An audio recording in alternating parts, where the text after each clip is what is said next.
अगर आप central public work department यानी कि सीपीडब्ल्यूडी ज्वाइन करते हो तो सैलरी जो है अगर आपको एक बार पता चल जाती है तो बिल्कुल इससे भी आपको एक मोटिवेशन मिल जाती है कि अरे हाँ, ये डिपार्टमेंट हम ज्वाइन करते हैं, हमारी लाइफ बन जाएगी, लाइफ बनने के साथ हमें ये काम करना है। कि कट ऑफ कितना रहा था सीपीडब्ल्यूडी के लिए, मतलब आपको कितना फाइनल स्कोर अपने माइंड में रखकर चलना है।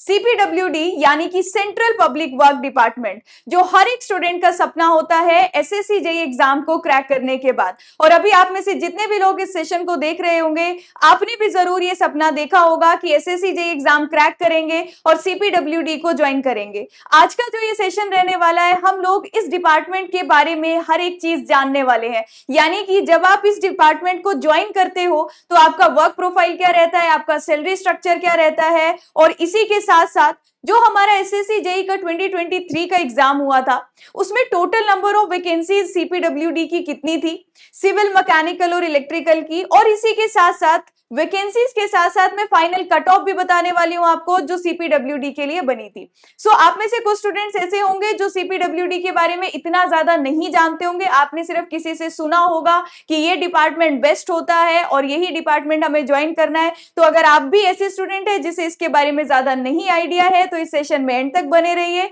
आपको बहुत सी चीजों के बारे में पता चलेगा। तो देखिएगा, सबसे पहले अगर मैं बात करती हूँ वर्क प्रोफाइल की, अगर आप सेंट्रल पब्लिक वर्क डिपार्टमेंट यानी कि सीपीडब्ल्यूडी ज्वाइन करते हो तो आपका मेन जो वहां पर काम रहता है वो सुपरविजन, एस्टिमेशन, कंस्ट्रक्शन और मेंटेनेंस से रिलेटेड रहता है। यानी कि मान लीजिए जितनी भी यूनिवर्सिटीज आपकी सेंटर के अंदर आती है, जैसे जितने भी आईआईटीज हो गए, जितने भी केंद्रीय विद्यालय हो गए, इनमें अगर किसी भी तरीके का कंस्ट्रक्शन होना है तो वो कंस्ट्रक्शन सीपीडब्ल्यूडी के अंडर ही होगा। या किसी भी बिल्डिंग का अगर कोई मेंटेनेंस का काम है तो वो मेंटेनेंस का काम भी सीपीडब्ल्यूडी के अंडर ही होता है। ठीक है, अगर आप मान लीजिए कोई गवर्नमेंट हॉस्पिटल है या फिर कोई सीपीडब्ल्यूडी के क्वार्टर्स हैं, वहां पर कोई डेली टू डेली कोई मेंटेनेंस का काम है तो वो भी आप लोगों को देखना होता है। अगर आप इलेक्ट्रिकल ब्रांच से हैं तो इलेक्ट्रिक ब्रांच से रिलेटेड जितना भी मेंटेनेंस का काम होगा वो आपको देखना होगा। ठीक है, लेकिन ज्यादातर अगर मैं यहाँ पर बात करूं, जितने भी नई कंस्ट्रक्शन हो रही है, चाहे वो यूनिवर्सिटीज में, चाहे वो आपका डिफरेंट अलग स्ट्रक्चर्स या बिल्डिंग्स जो हमारी सेंट्रल डिपार्टमेंट के अंदर आ रही है, तो वो सारी कंस्ट्रक्शन से रिलेटेड और मेंटेनेंस से मैक्सिमम जो रिलेटेड काम होते हैं, मतलब सिविल इंजीनियरिंग ब्रांच से रिलेटेड होते हैं। तो इसीलिए हम मान सकते हैं कि सीपीडब्ल्यूडी में जो ज्यादातर वैकेंसीज हैं वो आपको सिविल इंजीनियरिंग की ही दिखेंगी, सिविल इंजीनियरिंग ब्रांच की ही ज्यादा देखने को मिलेंगी। तो ज्यादातर आपका काम कंस्ट्रक्शन और मेंटेनेंस से रिलेटेड रहेगा, और जितने भी स्ट्रक्चर्स, जितनी भी बिल्डिंग्स आपकी सेंट्रल गवर्नमेंट के अंडर आती है, आपको उनका construction, daily to daily maintenance देखना होगा। अब यहाँ पर बात करते हैं कि सैलरी स्ट्रक्चर क्या रहता है। तो सैलरी जो है अगर आपको एक बार पता चल जाती है तो बिल्कुल इससे भी आपको एक मोटिवेशन मिल जाती है कि अरे हाँ, ये डिपार्टमेंट हम ज्वाइन करते हैं, हमारी लाइफ बन जाएगी, लाइफ बनने के साथ हमें ये काम करना है, और उसके साथ सैलरी। ये सबसे पहले अगर मैं बात करूं, आपका बेसिक पे जो रहता है वो 35,400 रहेगा, लेकिन इसी के साथ साथ आपका पे लेवल 6 है तो इसमें आपका डीए, एचआरए और बाकी के अलाउंस भी ऐड होंगे, और उनको ऐड करने के बाद आप देख रहे हो जो टोटल आपको इन हैंड सैलरी अप्रोक्सीमेट मिलेगी वो आपकी 59,000 के आसपास आपको इन हैंड सैलरी मिलेगी। और इसी में बाकी के अलाउंस भी जो है वो ऐड है, जैसा कि आप एक सैलरी स्लिप यहाँ पर देख पा रहे हैं। तो इस स्लिप में आपको ये सारी चीजें अच्छे से डिटेल में मेंशन की हुई है। ठीक है, तो ये अगर आप सीपीडब्ल्यूडी डिपार्टमेंट ज्वाइन करेंगे तो ये आपका पे लेवल 6 रहेगा, और पे बेसिक पे आपकी 35,400 रहेगी, और आपका जो यहाँ पर इन हैंड सैलरी रहेगी वो आपकी कितनी रहेगी, अप्रोक्सीमेट 58-59,000 के आसपास। अब बात आती है कि भाई हमें तो सीपीडब्ल्यूडी ज्वाइन करना है,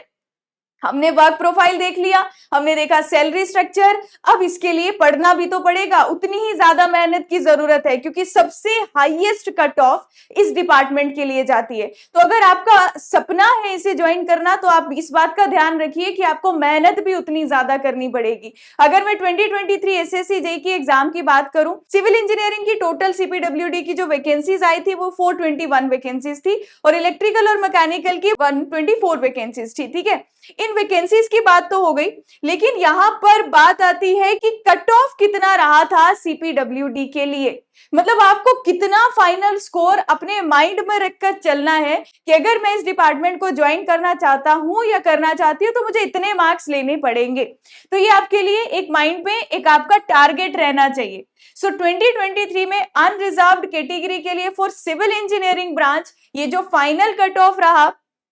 346.7 मार्क्स रहा। फॉर ईडब्ल्यूएस 338, ओबीसी 339, यानी कि जितने भी सिविल इंजीनियरिंग एस्पिरेंट्स हैं आपको थोड़ा सा अपने दिमाग में एक जो टारगेट रखना है, थोड़ा वो आप 340 के अबव 345 के अबव एक टारगेट स्कोर बना लीजिए कि मुझे इस तरीके से अपने मार्क्स लाने हैं, अपने सीबीटी 1 को इतना अच्छे से करना है कि मेरा टोटल स्कोर इस तक पहुंच जाए। वही मैं बात करूं इलेक्ट्रिकल एंड मैकेनिकल ब्रांच के लिए, ये कट ऑफ बहुत ज्यादा थी, मैंने पहले ही बता दिया कि उनके लिए टोटल नंबर ऑफ पोस्ट कम थी, तो यहां पर आपकी जो कट ऑफ जाएगी वो ज्यादा ही जाएगी और 400 से नीचे वो कट ऑफ नहीं देखने को मिल रही है। अगर आप देख रहे हो अनरिजर्व्ड कैटेगरी के लिए 416 मार्क्स गई, ईडब्ल्यूएस के लिए 406, ओबीसी के लिए 413, तो यानी कि ये स्कोर आपको 400 से ऊपर ही टारगेट अपना रखकर चलना होगा अगर आप इस एग्जाम के लिए सीरियस हैं। तो आज हमने डिस्कस करना था सेशन में सीपीडब्ल्यूडी डिपार्टमेंट के बारे में, तो मैंने आपको हर एक डिटेल बताने की कोशिश की कि आपका काम क्या रहेगा, आपका सैलरी स्ट्रक्चर क्या रहेगा